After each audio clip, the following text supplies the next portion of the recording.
My name is Chinedu Bisentakota, CV Akota. On today's meeting with Barrister Emeka Emekesiri, he will be talking to us about Biafra using the customary laws of the Southeast to achieve self-determination. Barrister Emeka is the chairman of MOBIN. MOBIN is the movement of Biafrans in Nigeria. So Barrister Emeka Emekesiri, you have the floor now. Thank you, moderator. As he has introduced me, I am Emeka Emekesiri. I think it's better I introduce myself very well. I am an Igbo man from Olu, specifically from Amucha in Njaba local government. My village is Okwarunebu village in Amucha. So you know who is talking with you is your own brother. Yeah. We're talking about how to use our customary law to achieve self-determination. Now, let me assume that every person here knows what is customary law. Or if you don't know, those are your native laws and customs that have crystallized into law, practice, law. That is what the Nigerian Constitution describes as customary law. The native laws and customs that crystallize into a form of law. Customary law is unwritten and varies from community to community. There are certain things they do that are different, but there are rules of customary law that have been judicially noticed. There are rules of customary law judicially noticed, and every person understands that this is customary law. Now, customary law is recognized under the Nigerian Constitution. The Nigerian Constitution section 315 recognizes the customary law and Sharia law as the rules of law in existence before Nigeria was created. These are adopted, accepted as Nigerian law. Now, let me explain to you. There are 4 pillars of Nigerian legal system. What students of law in Nigerian law call sources of Nigerian law. The sources of Nigerian law, the received English law, statute law, case law, and customary law / Sharia law. In fact, I will take customary law and Sharia law as first because they have been in existence before Nigeria was created and then incorporated and recognized by Nigerian law. And most of you know, or in fact, I will say that every person knows that there is customary court in Igbo land. In fact, in the South, they have customary courts. We even have customary court of appeal. So customary law is accepted and administered by the Nigerian judiciary up to customary court of appeal, from there to Supreme Court.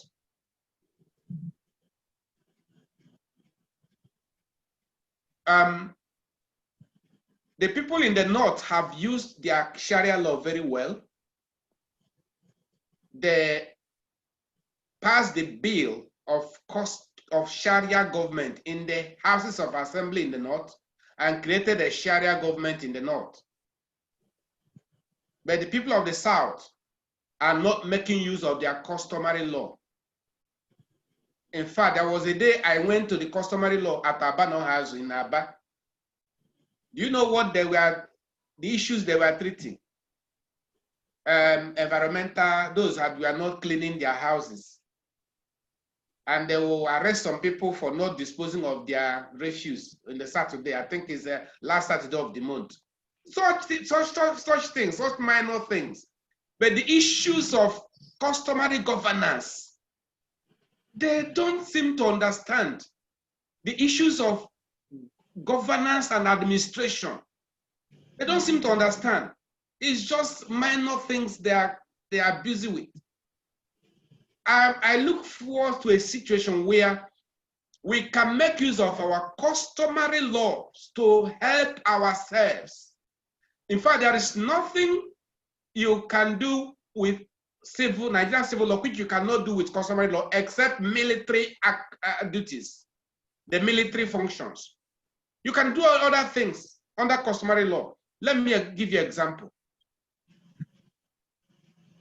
In the normal government, there are three arms of government: the executive, the legislature, and the judiciary, right? Yes. You know that under customary law, the same thing exists. We have the legislature in the customary law. Do you know the legislature? The assembly, they gather in their town hall meeting or village square and take decision. That is legislature, that's the making rule. They gather like in Igbo land, in our village square or in our town hall, and we take a decision. And after the decision making, the Eze will say, yes, then he will hit his parallel. That is the law. They have made a law. That is the function. That is legislative function. Now, you know that they have judicial function also. Judiciary, that is settling cases. Have you not gone to the village meeting where they settle cases, disputes? They settle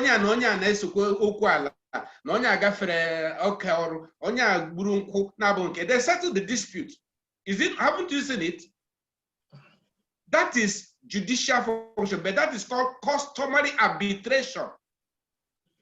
But do you know that customary arbitration is as powerful as any other decision in the court? Because anything, even if you take it to Supreme Court will accept it and validate it. So that is a warning to some of you. If anything, make sure you are there. Otherwise, once Amala decides that case and you didn't do well, even if you appeal to Supreme Court, the Supreme Court will uphold whatever Amala has decided. It is called customary arbitration, and in law, it produces what we call res judicata. That is, you cannot reopen that case that Amala has decided unless there is injustice that must compel the court to reopen it. So you can see that even customary law is powerful. That is judicial action. Do you know they also have executive action? When they decide what to do, whoever breaks that law, they send the youth or village or age grade to go and execute the decision. They come and carry your things in the house. The youth or the Okonko or the age grade, they execute it. You can see that the judicial function, the legislative function, the executive function, all operate under the customary law. Even the executive function of security, they have Ndinche. Every community will Ndinche in Alibo. How don't you know that? And we pay dues for community vigilante. So you can see that even customary law is as powerful as any other law. The only thing is that we cannot engage in military action, military function, which is reserved for the federal government. Okay, now we are talking about how you can use the customary law to achieve self-determination of a people.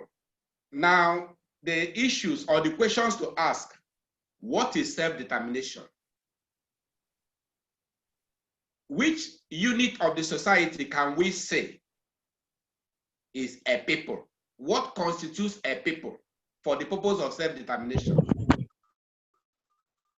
So what constitutes a people for the purpose of self-determination? And what is self-determination? All right, let's go to the basics.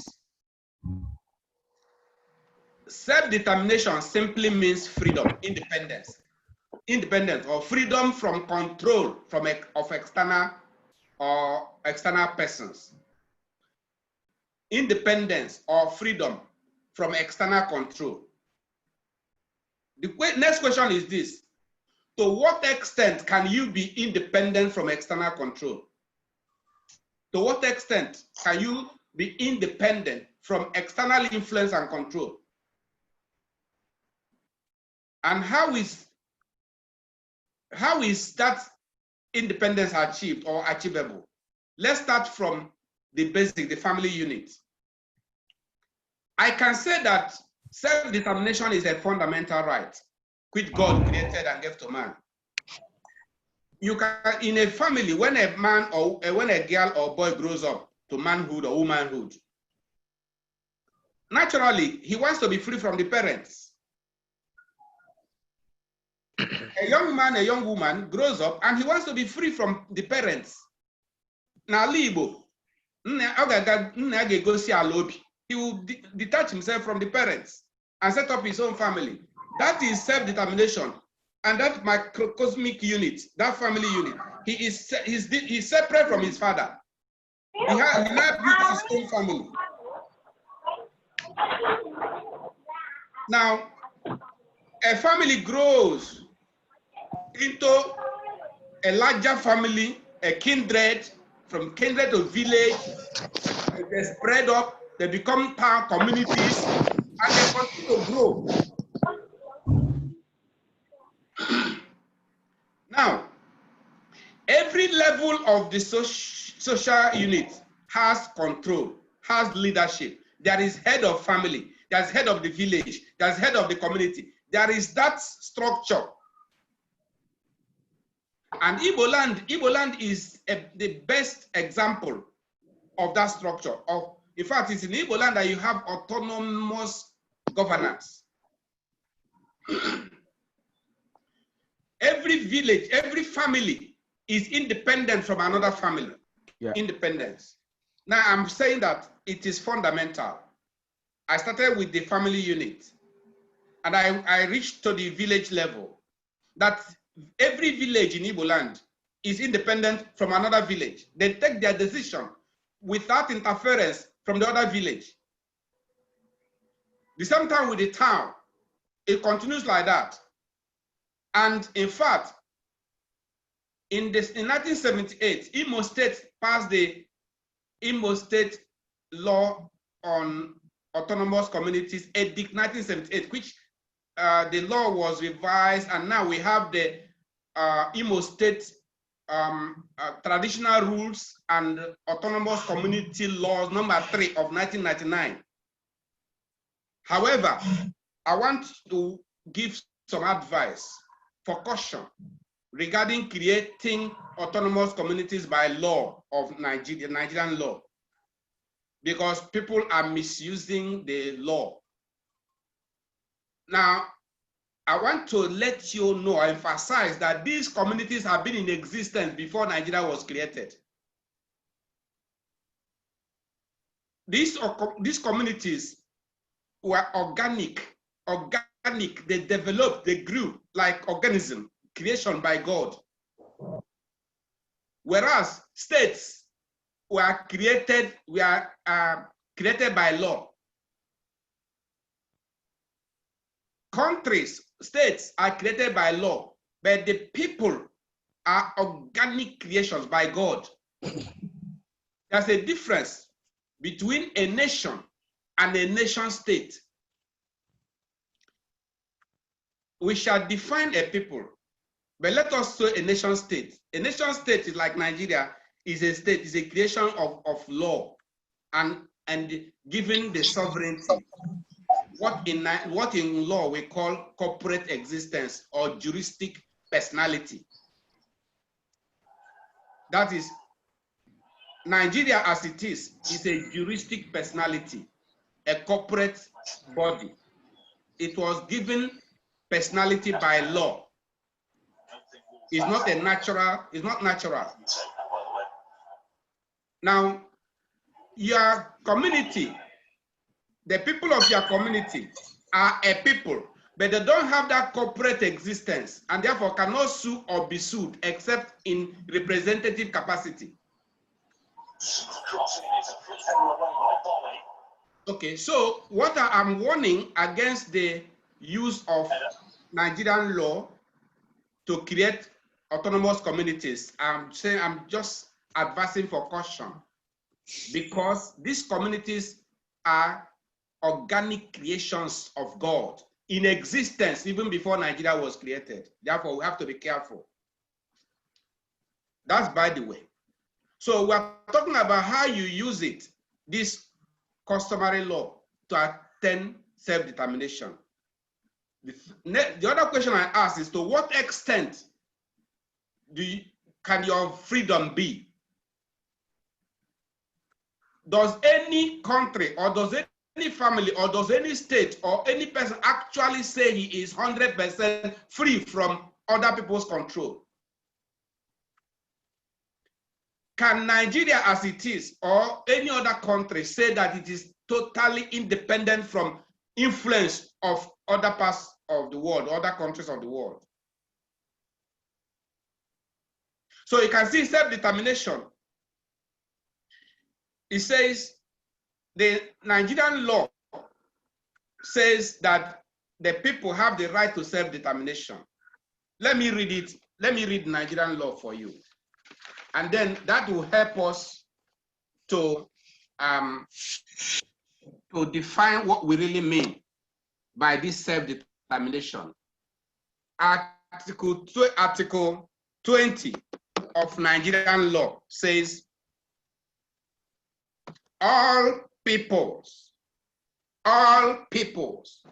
shall have the right to existence. They shall have the unquestionable and the inalienable right to self-determination. They shall freely determine their political status and shall pursue their economic and social development according to the policy they have freely chosen. This is Nigerian law I'm quoting.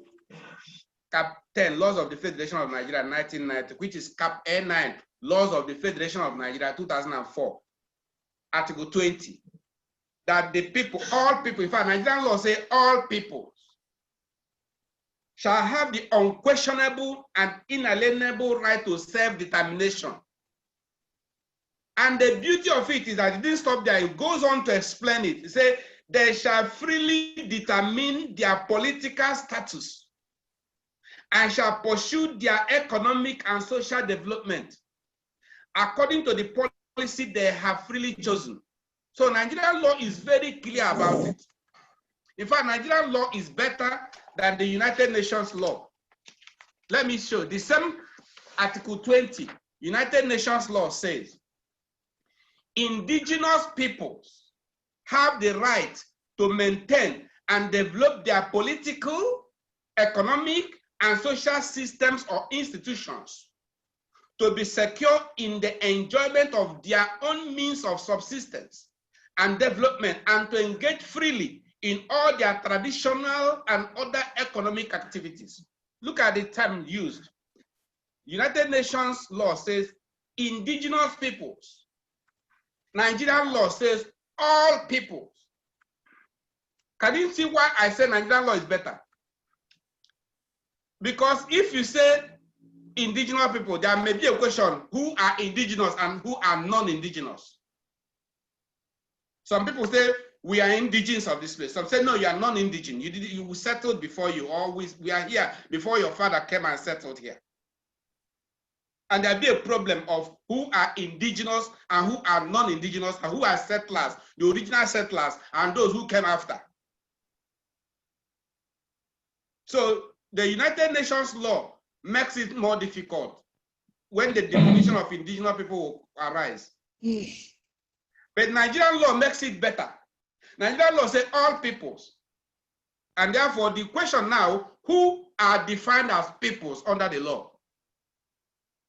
Now that takes us to the law, the judicial pronouncement of the International Court of Justice in the Greco-Bulgarian case of 1930. PCIJ Syria B, page 17 of 1930. Greco-Bulgarian case 1930, PCIJ. That is where they defined what constitutes a people. Let me read it out for you. What constitutes a people?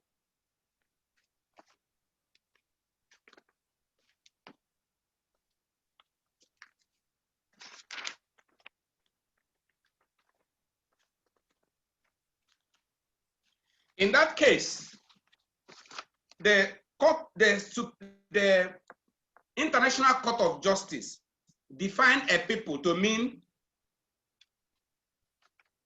a group of people living on a delimited territory, a defined territory, possessing distinct religious, racial, linguistic, or other cultural attributes, and desiring to preserve its special characteristics.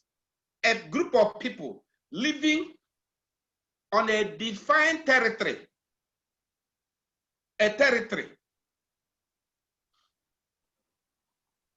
possessing distinct religious, racial as a race, linguistic, common language, and other cultural attributes, similar customs and traditions, linguistic, religious, cultural ways of life, similar, but in a defined, delimited territory that they constitute a people. The Oxford Dictionary, second edition, defines a people as a nation. So a people constitutes a nation, but not a nation state. The Igbo people, for instance, constitute a nation. Now, the Igbo people with other people that are non-Igbo, but have the same linguistic affinity, the same cultural, the same religious attributes, the same cultural pattern, even though the language may differ, dialects may differ, but they have the same way of life, the same cultural ways of life. They constitute a people also. Now, if you check, if you use ethnography, however method you want to use, whether ethnographical method, you will find out that the people living in the southern Nigeria, in the eastern part of south-south, southeast, southwest, up to middle belt, you will see a homogeneous kind of cultural attributes among them. Their religion, their ways of life, mannerism, you can see identical pattern of life, lifestyle. Their lifestyles are the same. So this homogeneous lifestyle in customs, in religions, in other attributes, cultural, make them to be called a people. Therefore, under the law, they constitute a people. Therefore, they constitute a nation, but not a nation state. A nation state is when they are accorded with sovereignty, recognized by law as a sovereign nation. They become a nation state.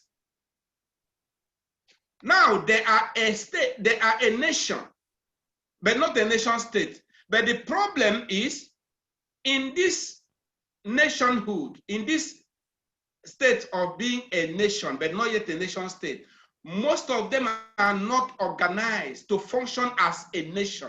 They don't even know the power they have as a nation. In fact, the Igbo nation, for instance, doesn't even know the power it has as a nation. Then extend it to the Biafrans. You know why I say Biafrans? I keep saying Biafrans. I keep saying Biafrans.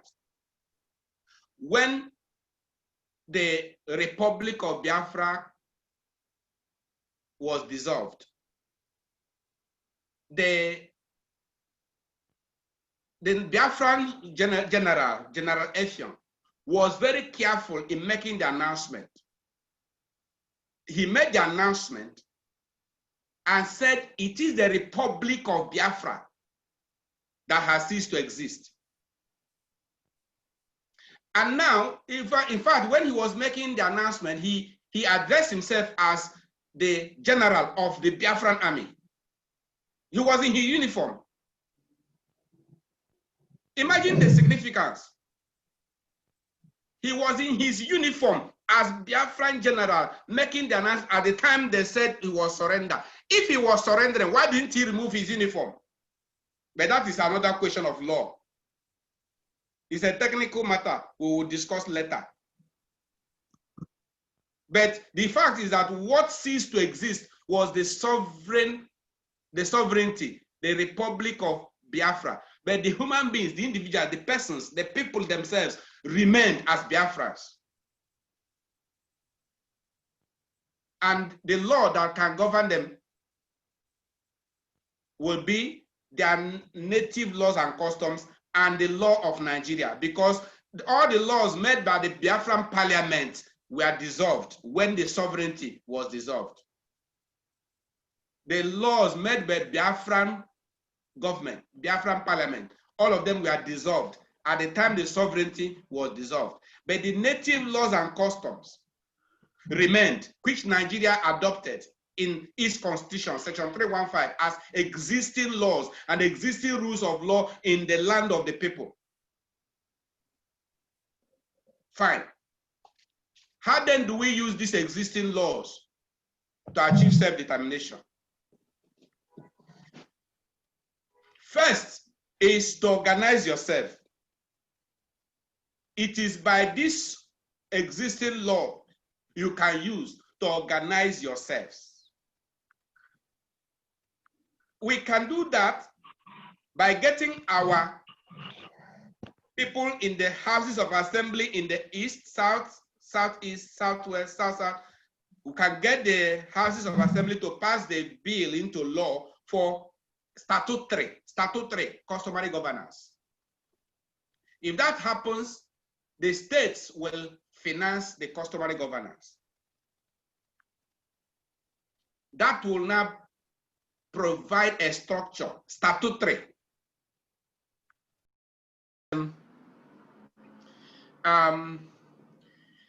We can get the houses of assembly to pass the bill into law to give us statutory recognition, statutory. But in the absence of that, we can use private law, and that is what we have done now. We created what is called deed poll of customary governance. This is called deed poll of customary governance.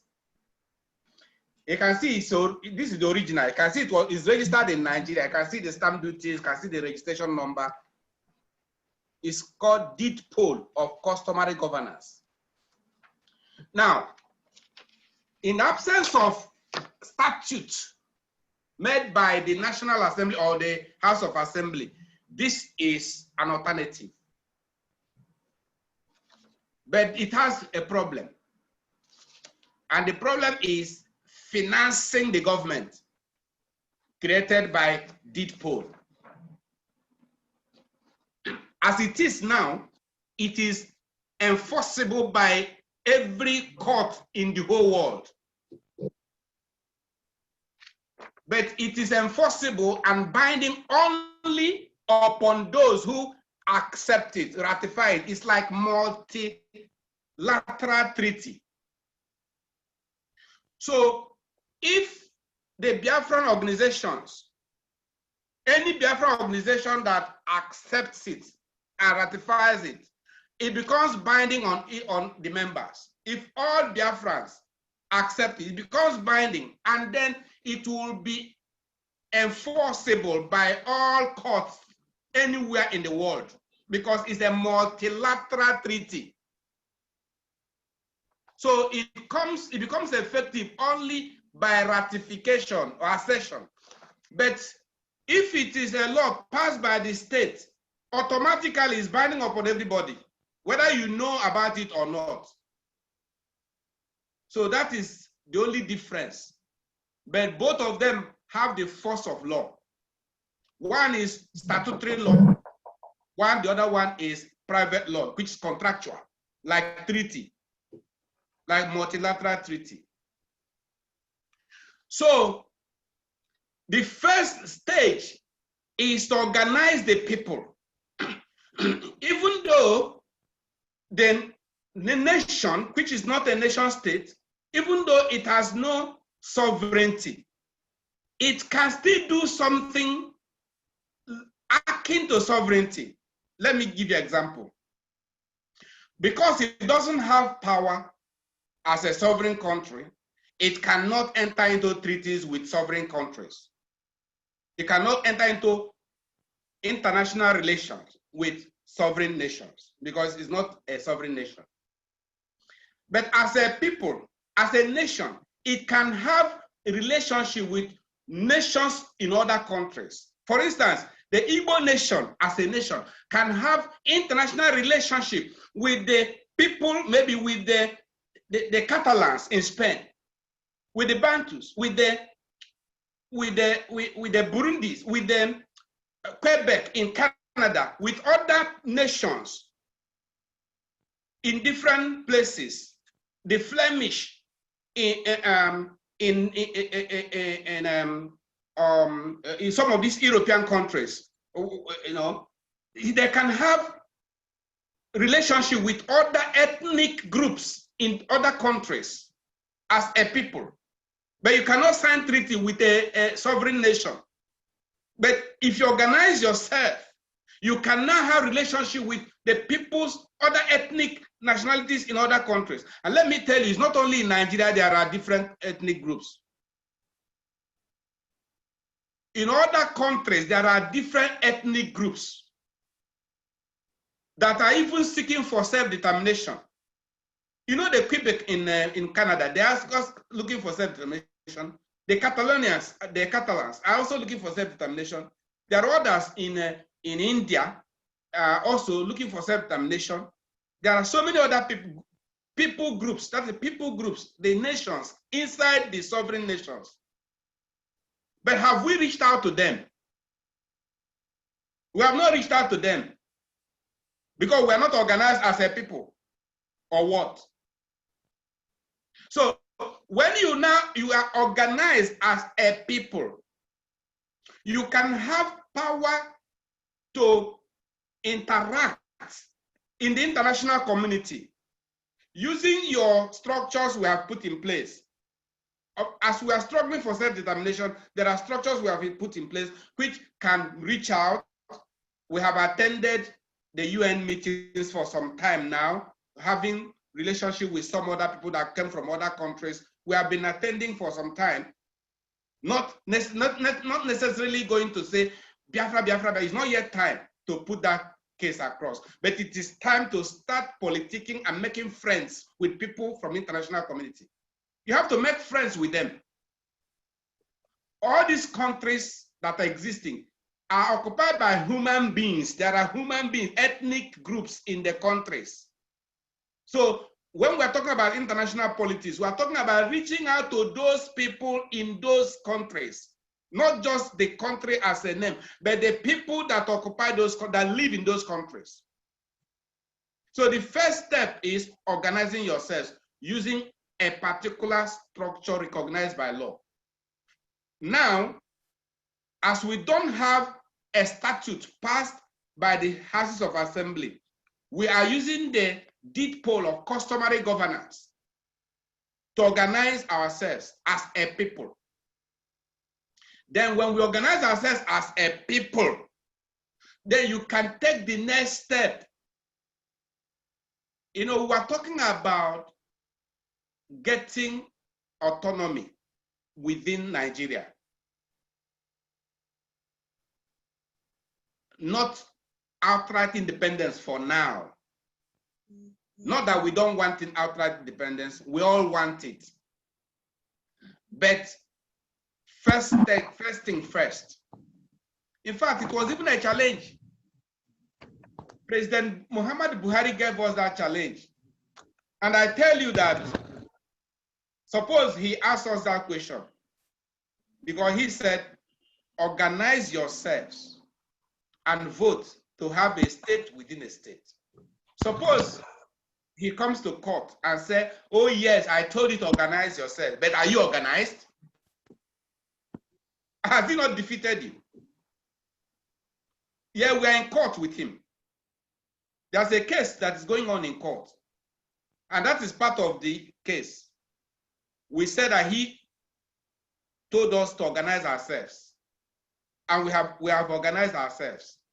Suppose he now comes and says, I dispute it, you are not yet organized. That is an issue of law that can be argued. The first thing is organize yourselves. And it is by customary law we can use to organize ourselves from village level to the national Igbo society. I want to let you know that ethnic politics is stronger than country politics. Let me emphasize it, and you need to understand it. In Africa, tribalism is part of African politics.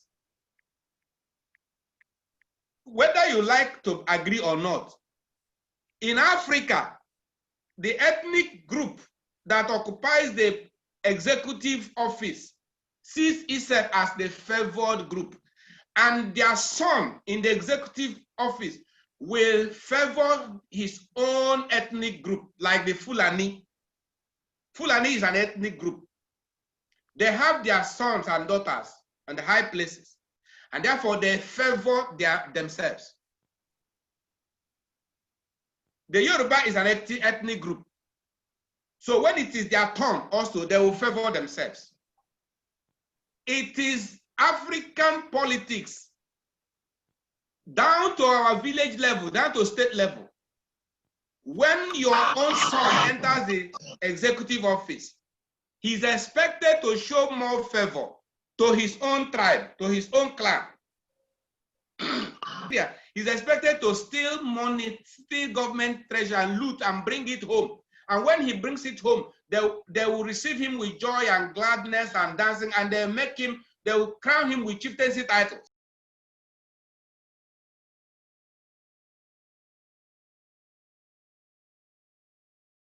When it is their own turn, they will also loot. They call it sharing the national cake. So it is by looting turn by turn. When it is the turn of your own ethnic group to ascend the throne, then they will loot and bring hope to your own ethnic group. Another ethnic group will also wait for its turn. When it is their own turn, they will send somebody there to loot and bring to their own. Do you know Umaru Diko, despite all the things he looted, Umaru Diko came home and they welcomed him with dancing and rejoicing. In fact, sent him to become representative in the National Assembly, in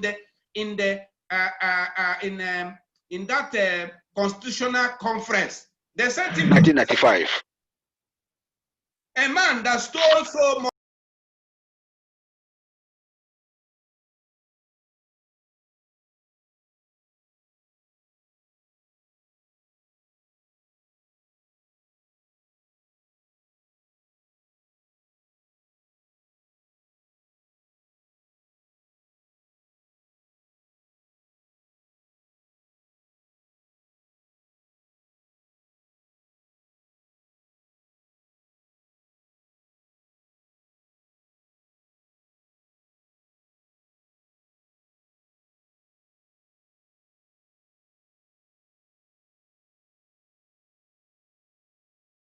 So what I'm saying is this, that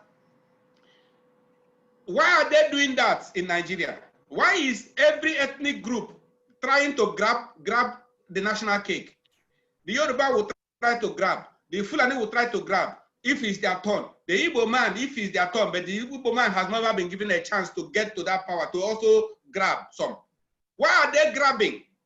Because they think they have more allegiance, more loyalty to their ethnic nationality. In fact, they don't consider themselves as Nigeria because they believe that there's nothing like Nigeria. It's just a conglomeration of many nations. Of course, we know Nigeria is a conglomeration of nations. Listen, An Igbo man is willing to die for Igbo nation, but not to die for Nigeria. A Yoruba man is willing to die for Yoruba nation, but not to die for Nigeria. Hausa man is willing to die for Hausa nation, but not to die for Nigeria. Why? Because of the blood. The Igbo man sees the Igbo blood in him, and he's willing to die for others with the same Igbo blood. The Yoruba man has the Yoruba blood in him, and he's willing to die for the Yoruba nation because of the Yoruba blood in him. The Fulani man is also willing to die for the Fulani cause because of the blood of the Fulani in him. So you cannot separate it. That is what holds us there. So there is ethnic patriotism more than country or national patriotism. People love their own ethnic group more than they love the generic, that word we call the national of Nigerian Federation. That's why people are not willing to sacrifice for Nigeria, but they can sacrifice for their own ethnic group, and they do everything to favor their own ethnic group. So how do we harmonize these things so that we can live in peace? Yes, we're in one Nigeria. How then do we harmonize this thing so we can live in peace? And we're advocating we can organize ourselves in our regions using our customary laws. The North practices the Sharia law, and in their criminal administration, they use the penal code. The penal code. We practice the customary law, and in our criminal administration, we use the criminal code.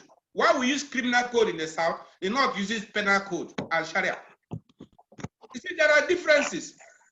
Since there are differences, why don't we highlight the differences and work according to the differences and live together? We are living in Nigeria, yes, until when the time comes for us to depart from Nigeria entirely. But for now, it is better for every region to be organized as a people and then play its role as a people. There's nothing wrong with that.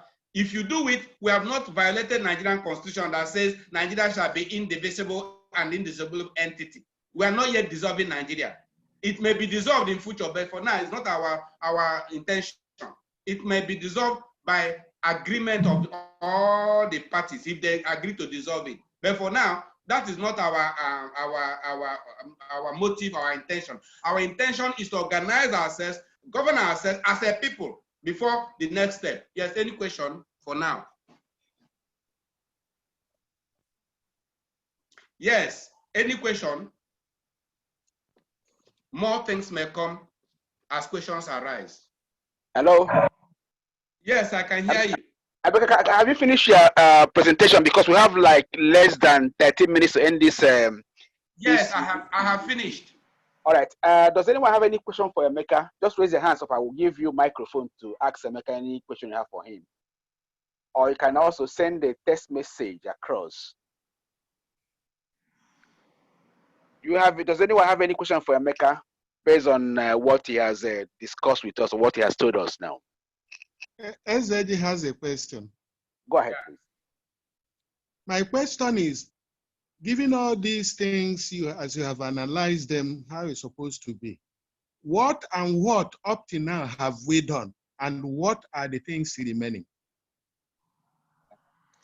Okay, let's take one more question from the audience. In addition to what SZD has said, does anyone else have any question to ask? Okay, hold on, Prophet Dell. Hold on, let me give a microphone to speak. Just hold on a while, guys. Okay, Prophet Dell.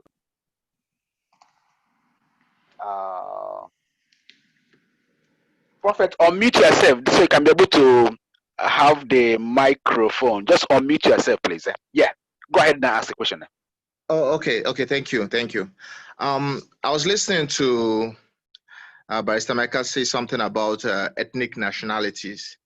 Now, is the region, because are we looking at an Igbo nation, or are we looking at Biafra? Because Biafra, the old Biafra or the Biafran Republic was a nation of many ethnicities of the eastern region.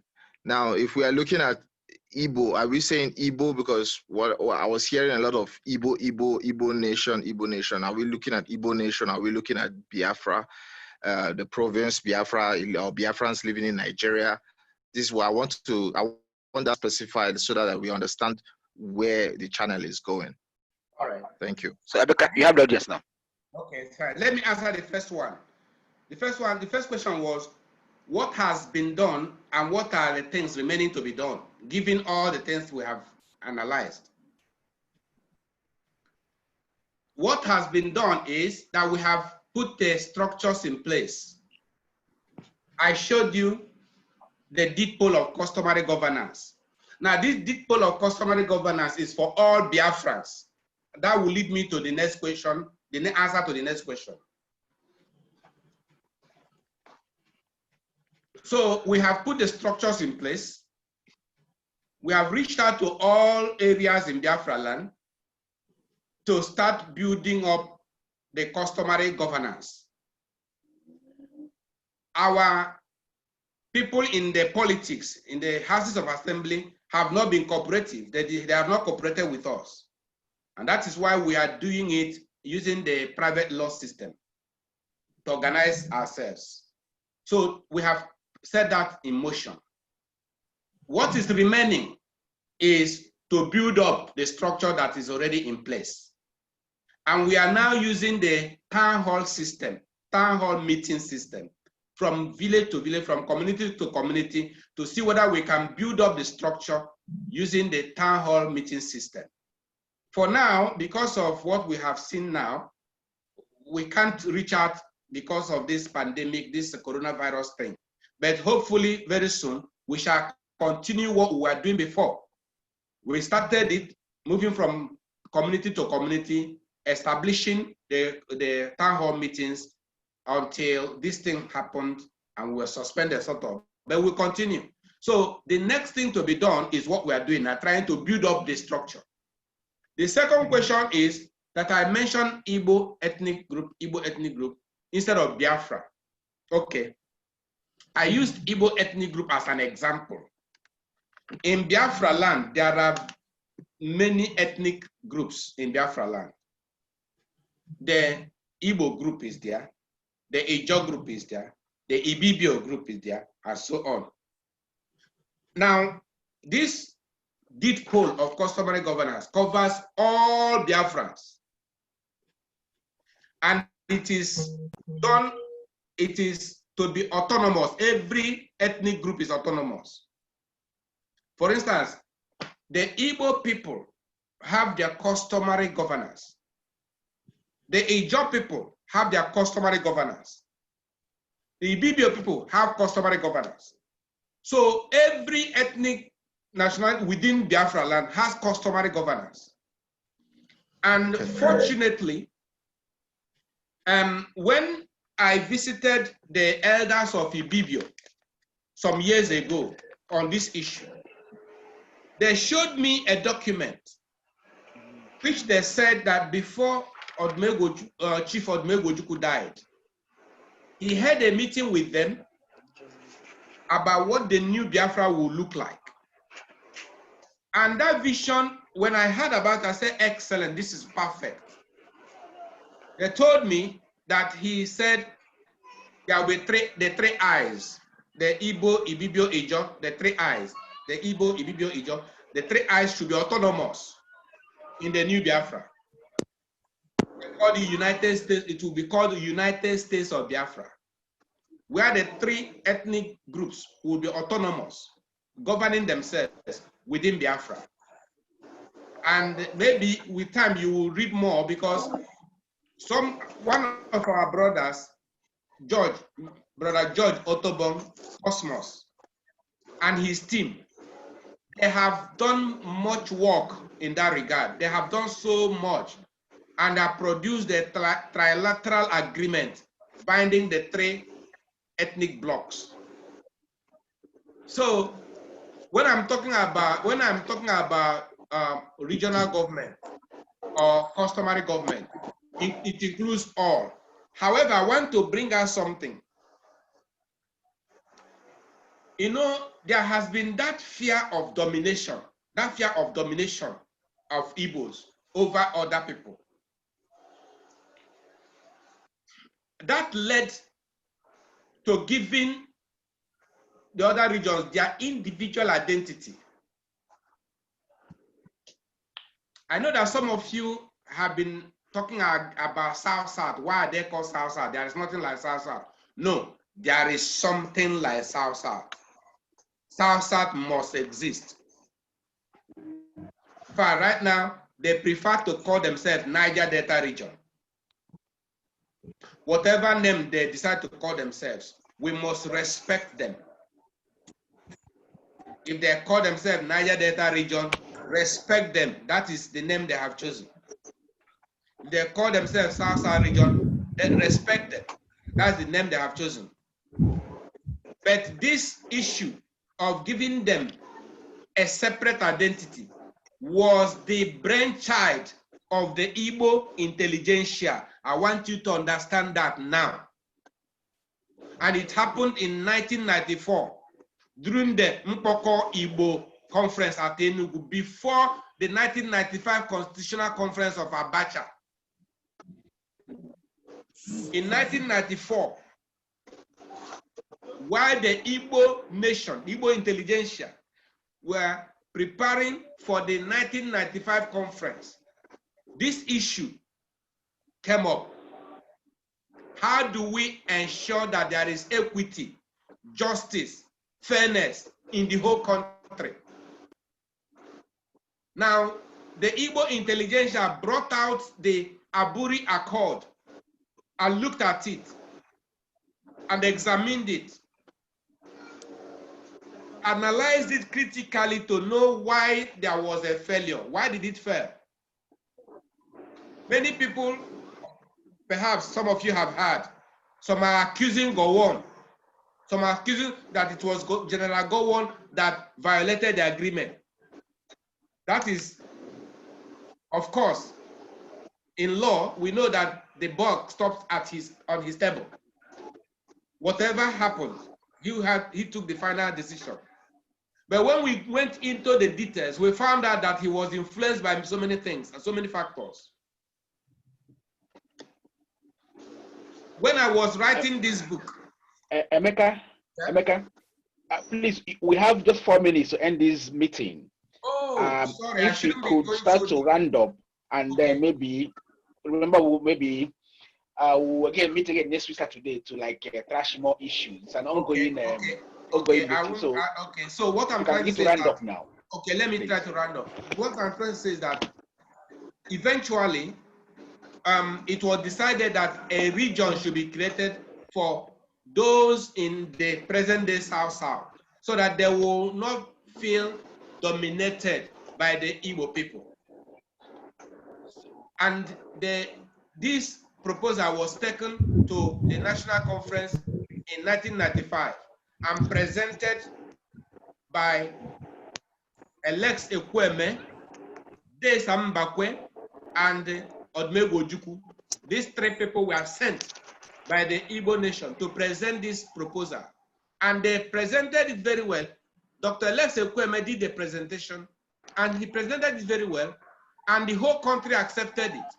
Abacha accepted it, and it was accepted to make Nigeria, to create Nigeria into 6 regions, of which the South-South region is now part, and North Central, the middle belt, is also free. So all the 6 regions are now free. The middle belt region is now free from the Fulani and the Kanuri. The people in the South-South are now free from the Igbo domination. So there is now equality. But the people of the South-South, Southeast, and part of Middle Belt constitute the Biafra land, because from what I defined as a people, they have similar religion, similar culture, similar lifestyle, and therefore they constitute a people under law.